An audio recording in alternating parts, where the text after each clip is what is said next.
Salam aleykum.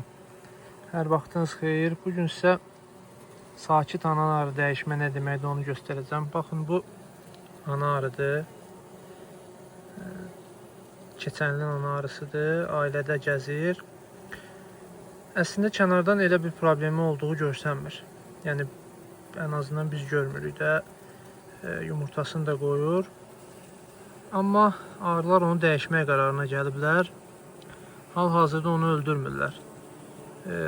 Yumurtalardan birindən, işçi yumurtalarından birindən daha çox süd verməklə, yəni işçilər özləri kimi olan işçi yumurtalarına daha çox süd verdikdə ondan ana arı yetişdirə bilirlər.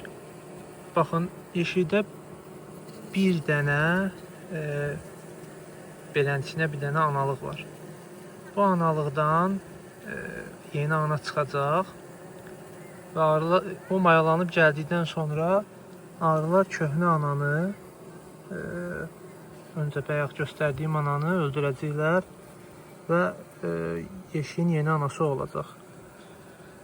Əslində biz baxdıqda bu anada problem görsənmir. Yəni belə görünüş olaraq problemi yoxdur.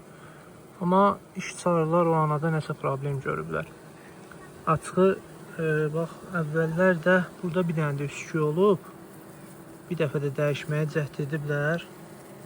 Amma görünən budur ki, ana arı onu dağıdıbdır. Amma arılar yenə fikirlərindən dönməyiblər. Yenidən bir ana yetişdirmək qərarına gəliblər. Yəqin ki, bu dəfə bu mayalanıb gələcək və köhnə ananı öldürəcəklər. Buna bizim dildə sakit ana dəyişmə, İngilis dilində isə supersedur deyilir. Buradan çıxan analar çox keyfiyyətli olur.